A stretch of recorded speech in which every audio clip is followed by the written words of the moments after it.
بسم اللہ الرحمن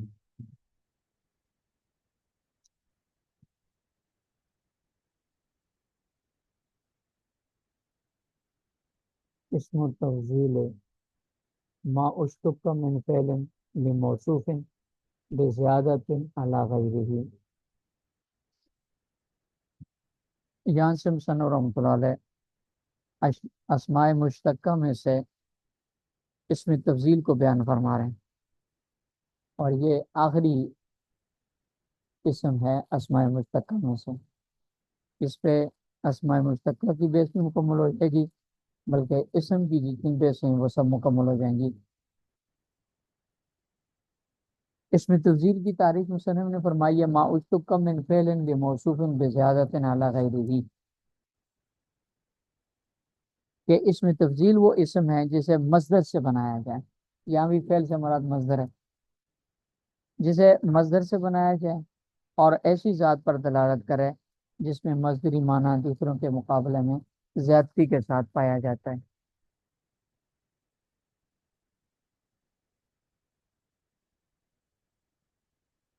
اس تعریف کے اندر ما اشتق کا من فعل یہ عام ہے، یہ سارے مشتقات کو شامل ہے. اور آگے لموصوف جو ہے، یہ لموصوف یہ پہلی قید ہے. اسے اس میں اعلیٰ اور ظرف جو ہے وہ اس سے خارج ہو جائیں گے. اسماء ظروف اس میں ظرف خاص ظرف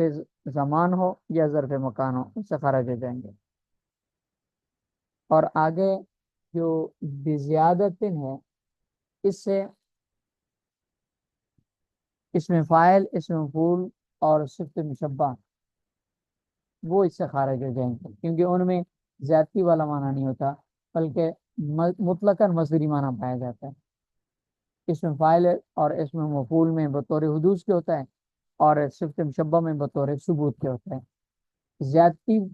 کا تعلق صرف اس میں تفضیل کے ساتھ ہے. اور تیسری قید ہے اعلیٰ غیرہ، اس سے مبالغہ خارج ہو جائے گا. اس لیے کہ اس میں مبالغہ کے اندر زیادتی والا معنی پایا جاتا ہے. مصدری معنی کو اضافے کے ساتھ پایا جانا، مصدری معنی کا اضافے کے ساتھ زیادتی کے ساتھ پایا جانا، لیکن وہ فی نفسی زیادتی کا ہوتا ہے، محل ہوتا ہے اس میں مبالغہ. دوسرے کے مقابلے میں زیادتی کا تصور اس میں نہیں ہوتا، اور اس میں تفضیل کے اندر دوسرے کے مقابلے میں زیادتی بیان کی جاتی ہے. اس لیے مبالغہ بھی اعلیٰ غیرہ کی تعریف سے خارج ہو جائے گا. تو اس میں تفضیل کی تعریف یہ ہو جائے گی کہ اس میں تفضیل وہ اسم ہے جس کو مصدر سے بنایا جائے اور ایسے موصوف پر دلالت کرے جس میں مصدری معنی دوسروں کے مقابلے میں زیادتی کے ساتھ پایا جاتا ہو. وہ افعل. حسین رحمۃ اللہ علیہ اس میں تفضیل کا وزن بیان فرما رہے ہیں کہ اس میں تفضیل کا وزن واحد مذکر کے لیے افعل آتا ہے اور واحد مونس کے لیے فولا آتا ہے. افعل جیسے اکرم، عالم، اشجاؤ، اوراؤ.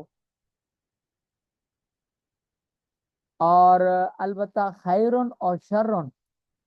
دو اس میں تفضیل کے صیغے ہیں.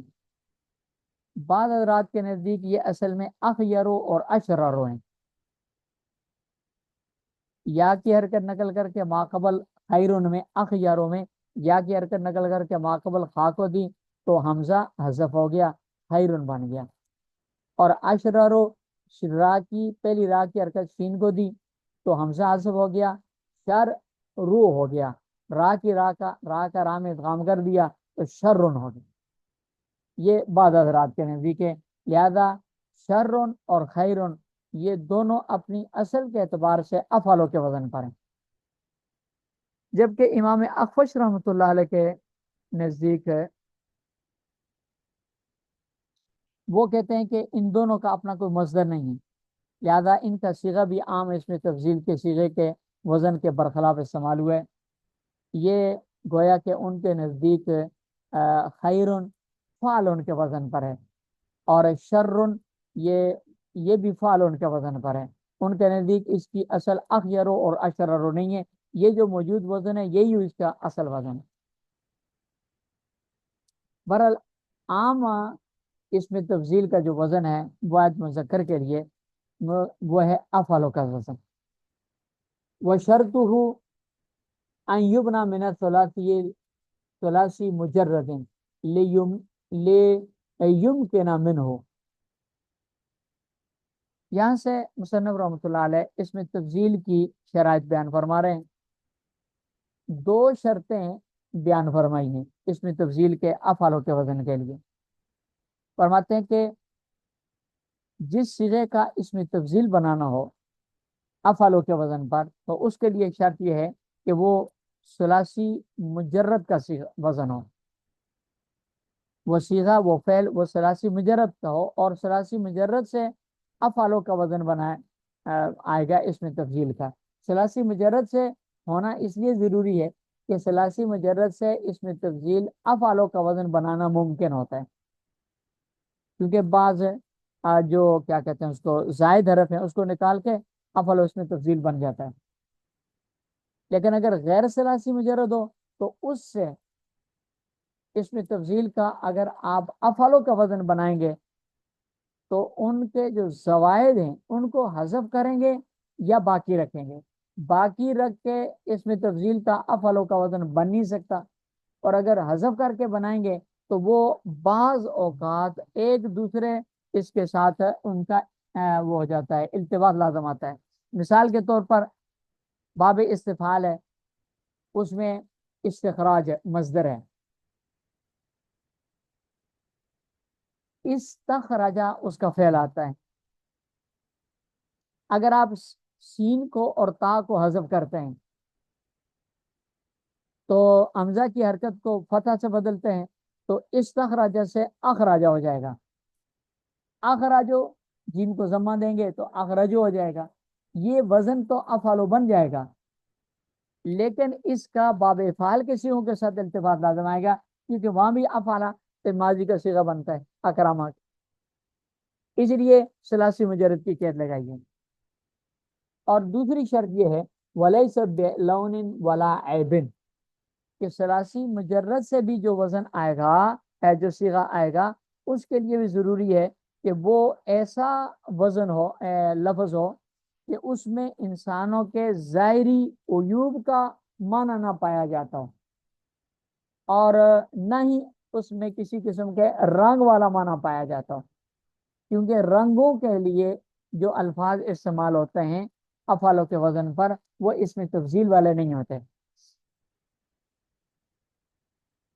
اور اسی طرح جو ظاہری عیوب ہوتے ہیں انسانوں کے ان کے لیے جو افعال کا وزن استعمال ہوتا ہے تو وہ اس میں تفضیل والا نہیں ہوتا بلکہ نفس رنگ اور نفس عیب کو ثابت کرنے کے لیے ہوتا ہے دوسرے کے مقابلے میں اضافہ بیان کرنے کے لیے نہیں ہوتا. جیسے مثلا احمر کہا جاتا ہے سرخ کو, اسود کالے کو کہا جاتا ہے, ابیض سفید کو کہا جاتا ہے.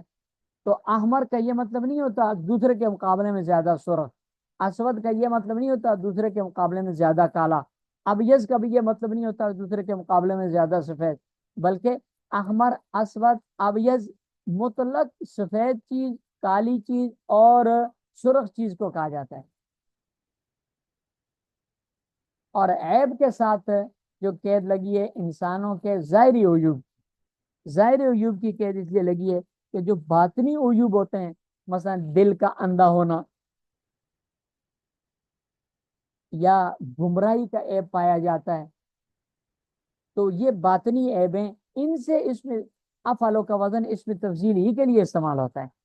مثلا قرآن کریم کی سورہ بنی اسرائیل کی آیت ہے من کان فی ہذہ اعمی فہو فی الآخرۃ اعمی. یہاں اعمی سے آنکھوں کا اندھا مراد نہیں ہے, یہاں اعمی سے دل کا اندھا مراد ہے. اور یہ یہاں اعمی اس میں تفضیل دوسروں کے مقابلے میں اس میں تفضیل والا وزن نہیں ہے. اس طرح اضل ممن یدعو من دون اللہ ہے اس میں اضل, اسی طرح بل ہم اول اس میں تفضیل ہے, یا کہا جاتا ہے فلان اجہل من القوم, تو یہاں اس میں تفضیل کا یہ افعال کا وزن اس میں تفضیلی کے لیے استعمال ہوتا ہے. لأن منهما افعل لغیرہ, کہ ثلاثی مجرد کے رنگوں اور عیب والے جو الفاظ ہیں ان کا افعال اس میں تفصیل کے لیے نہیں ہوتا، غیر اس میں تفصیل کے لیے ہوتا ہے، لأن منہما، اس لیے کہ لون اور رنگ عیب کے جو الفاظ ہیں ان کا افعالو لغیر ہی غیر تفصیل کے لیے آتا ہے، جیسے زیدن، یہ اصل کی مثال ہے، زیدن افضل الناس سے، زید لوگوں سے میں افضل انسان ہے، یہ افضل اس میں تفضیل ہے، افعالو کے وزن پر ہے، ثلاثی مجرد کا ہے، جس میں رنگ اور عیب والا معنی نہیں پائے گا۔ فَإِن قُصِدَ غَيْرُهُ، حسین فرماتے ہیں کہ اگر آپ ثلاثی مجرد کے علاوہ یا ثلاثی مجرد کے وہ الفاظ جو رنگ اور ظاہری عیوب کے معنی دیتے ہیں ان کا اگر آپ اس میں تفضیل بنانا چاہتے ہیں تو پھر اس کے لیے ضروری ہے کہ ان کو مصدر منصوب کی صورت میں ذکر کر کے اس سے پہلے اشد و اکثر وغیرہ کے الفاظ استعمال کریں گے تو اس میں تفضیل والا معنی اس کا حاصل ہو جائے گا۔ مثلا اشد منو استخراجن، اشد منو بیازن، اشد منو امن،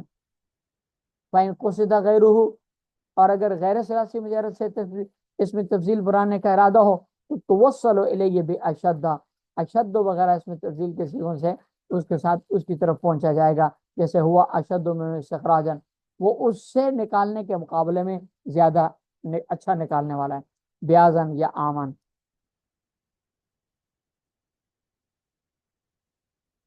وقیاس للفاعل وقد جاء للمفعول، مصنف رحمۃ اللہ علیہ فرماتے ہیں کہ اس میں تفضیل قیاساً فاعلیت کے معنی کے اضافے کو بیان کرنے کے لیے آتا ہے، لیکن کبھی جیسے زید الافضل، یہ افضل و فاضل کے مقابلے میں ہے، عالم و عالم ان کے مقابلے میں ہوتا ہے، کہ اس میں فاعل کے مقابلے میں فاعلیت کے معنی کو اس میں تفضیل میں کثرت کے ساتھ زیادتی کے ساتھ بیان کیا جاتا ہے، یہ قیاس ہے۔ لیکن کبھی ایسا ہوتا ہے کہ خلاف القیاس مفعولیت والے معنی کے اضافے کو بیان کرنے کے لیے بھی آتا ہے، لیکن یہ صرف سمائی ہے، عربوں سے جن جن جگہوں پر مفعولیت والے معنی کو زیادتی کے ساتھ بیان کرنے کے لیے ثابت ہے، استعمال ہونا ثابت ہے، وہاں منقول کو اس کو استعمال کیا جائے گا، ورنہ نہیں۔ مصنف رحمۃ اللہ علیہ نے اس کی چند مثالیں یہاں بیان کی، جیسے آغر ہے معذور تر دوسرے کے مقابلے میں، الوم ہے وہ زیادہ ملامت کیا ہوا دوسروں کے مقابلے میں، اشغالو وہ زیادہ مشغول، اشہرو وہ زیادہ مشہور۔ وَيُسْتَعْمَلُ عَلَىٰ أَحَدِ ثَلَاثَةِ أَوْجِهٍ، مصنف رحمۃ اللہ علیہ فرماتے یہاں سے اس میں تفضیل کے استعمال کے طریقے بیان فرما رہے ہیں کہ اس میں تفضیل کا استعمال تین طریقوں سے، تین میں سے کسی ایک طریقے سے ہوتا ہے، اور اس لیے ہوتا ہے تاکہ مفضل اور مفضل علیہ کی پہچان ہو سکے کہ کس میں معنی پایا جاتا ہے زیادہ تاکہ اس کو مفضل کہا جائے، اور کس کے مقابلے میں زیادہ زیادتی کے ساتھ پایا جائے تاکہ اس کو مفضل علیہ کہا جا سکے۔ تو مفضل اور مفضل علیہ کی پہچان کے لیے اس میں تفضیل کو تین میں سے کسی ایک طریقے سے استعمال کیا جاتا ہے۔ نمبر ایک الف لام کے ساتھ، نمبر دو اضافت کے ساتھ، اور نمبر تین بغیر لام اور بغیر اضافت کے یعنی من کے ساتھ استعمال کیا جائے، تین طریقوں کے ساتھ ہے۔ الف لام کے ساتھ جب استعمال ہوگا تو یہ الف لام استغراق کے یہ اس کے لیے آد خارجی کا ہوتا ہے، اضافت کے ساتھ استعمال ہوگا من کے ساتھ، مضافن اضافت کے ساتھ، من کے ساتھ، معرفن باللام معرف باللام کے ساتھ استعمال ہوگا۔ جب الف لام آئے گا تو یہ الف لام آد خارجی کا ہوگا، جیسے زید الافضل، اضافت کی مثال زید افضل القوم، من کی مثال زید افضل من عامرین۔ فلا يجوز زید الافضل من عامرین ولا زید افضل الا ان یعلم، مصنف رحمۃ اللہ علیہ فرماتے ہیں کہ اس میں تفضیل کا استعمال تین میں سے کسی ایک طریقے سے ہوگا، یا اضافت کے ساتھ، یا من کے ساتھ، یا معرب باللام ہوگا۔ ایسے نہیں ہو سکتا کہ ان میں سے دو طریقوں کو اکٹھا کیا جا سکے کہ الف لام کے ساتھ مثال کے طور پر بھی استعمال کیا جائے اور ساتھ من کے ساتھ بھی استعمال کیا جائے، جیسے لہذا زید الافضل من عمر نہیں کہہ سکتے، کیونکہ یہاں الف لام بھی ہے اور من بھی ہے، یہ نہیں کہہ سکتے، صرف زید الافضل کہیں گے یا پھر زید الافضل من عمر کہیں گے۔ نمبر 2، ولا زید الافضل کہ 3 طریقوں میں سے کسی ایک کے ساتھ استعمال ہونا ضروری ہے، ایسی صورت بھی جائز نہیں ہے کہ کسی بھی طریقے سے استعمال نہ ہو، نہ الف لام کے ساتھ ہو، نہ اضافت کے ساتھ ہو، نہ من کے ساتھ ہو، زید افضل، بس اتنا کہنا یہ جائز نہیں ہے۔ البتہ ایک صورت ہے کہ اس صورت میں ان 3 کے بغیر بھی استعمال کرنا جائز ہے، اور وہ یہ ہے الا ان یعلم، کہ عرف سے یا قرینے سے معلوم ہو جائے کہ مفضل علیہ متعین ہے، تو ایسی صورت میں پھر بغیر ان تینوں میں سے کسی ایک طریقے کے بغیر بھی استعمال کیا جا سکتا ہے، جیسے اللہ اکبر، اس اذان میں بھی ہے، اقامت میں بھی ہے، اکبر اس میں تفضیل ہے، لیکن تینوں میں سے کسی ایک طریقے سے بھی استعمال نہیں ہوا، اس لیے کہ یہاں مفضل علیہ متعین ہے کہ اللہ اکبر من کل شیء، باقی ساری مخلوق مفضل علیہ۔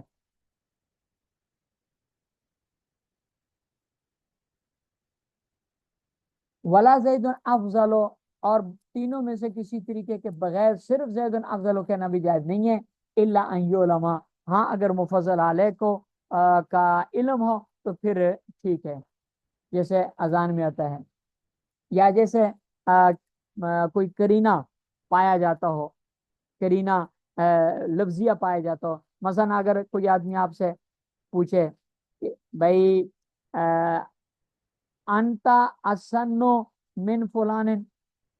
ام ہوا، کہ فلاں آدمی آپ سے عمر میں بڑا ہے یا آپ اس سے بڑے ہیں، تو آپ جواب میں کہ انا اسنو، میں بڑا ہوں، تو اس کا مطلب یہ ہوگا انا اسنو من فلان، کیونکہ فلاں کا تذکرہ سوال میں موجود تھا،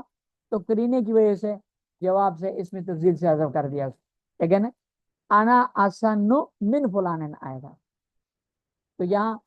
وہ جو من فلان ہے نا، معلوم ہونے کی وجہ سے اس کو حذف کر دیا۔ وَإِذَا أُضِيفَ فَلَهُ مَعْنَيَانِ، مصنف رحمۃ اللہ علیہ فرماتے ہیں کہ جب اس میں تفضیل کو استعمال کیا جائے گا اضافت کی صورت میں،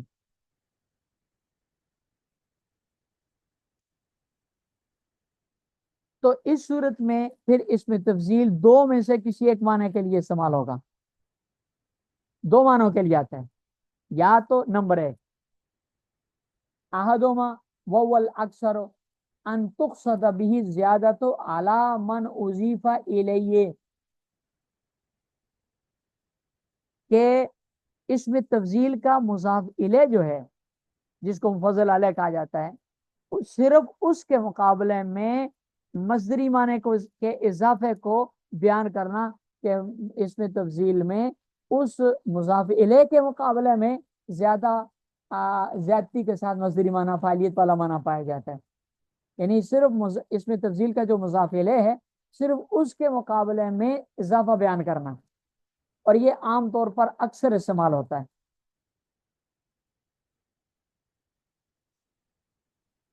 مصنف رحمۃ اللہ علیہ نے پھر اس کے لیے ایک شرط بیان کی ہے، فَيَشْتَرِطُ أَن يَكُونَ مِنْهُمْ، اس صورت کے لیے یہ شرط ہے کہ اس میں تفضیل کا مفضل وہ اس میں تفضیل کے مضاف الیہ جو ہے مضاف الیہ کی جنس میں سے ہو،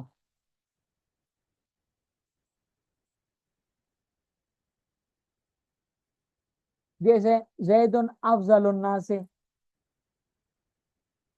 یہاں زید مفضل ہے، الناس مفضل علیہ، اور مقصود مفضل علیہ یعنی الناس کے مقابلے میں زید کی افضلیت کو بیان کرنا ہے، تو اس کے لیے ضروری ہے کہ زید الناس کی جنس میں سے ہو، لہذا الناس کی چونکہ جنس میں تھا اس لیے یہ عبارت ٹھیک ہے، لہذا یہ عبارت جائز نہیں ہے، فلا یجوز یوسف احسن اخوتہ، یہ جائز نہیں ہے، اس لیے کہ جب اخوا کو ہی ضمیر کی طرف اضافت کی مضاف کیا، تو ہی ضمیر چونکہ یوسف کی طرف راجع علیہ الصلوۃ والسلام، تو اور قاعدہ یہ ہے کہ مضاف اپنے مضاف الیہ سے مغایر ہوتا ہے، اس میں شامل نہیں ہوتا، لہذا ہی ضمیر یعنی یوسف کی طرف راجع ہونے والی حضرت یوسف علیہ السلام کے اسم مبارک کی طرف راجع ہونے والی ضمیر اخوہ سے الگ چیز ہے. تو احسن و اسم تفضیل کے مفضل علیہ کے کی جنس میں سے مفضل موجود داخل نہیں ہے، لہذا یہ کہنا ہے یوسف و احسن و اخوتی یہ جائز نہیں ہے لخروجی عنہم باضافتی الیہم، کہ جب اخوہ کو ان کی طرف مضاف کیا تو مضاف کے قاعدے سے مضاف الیہ سے خارج ہو گیا. الثانی دوسرا معنی یہ ہوتا ہے کہ انتو زیادہ مطلق، کہ اس میں تفضیل میں مطلق زیادتی والا معنی پایا جائے، مضاف الیہ کے مقابلے میں نہ ہو، مطلقاً اضافہ بیان کرنا ہو،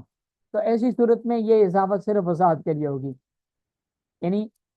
مضاف کے میں مفضل کی وضاحت کے لیے ہوگی. جیسے اب اس صورت میں یہ ضروری نہیں کہ مضاف الیہ کی جو جنس ہے مفضل کی جنس بھی وہی ہو، یہ ضروری نہیں ہے، لہذا فیجوز یہ عبارت اب جائز ہوگی یوسف و احسن و اخوتی کہنا جائز ہو جائے گا کہ جب یہاں یوسف کے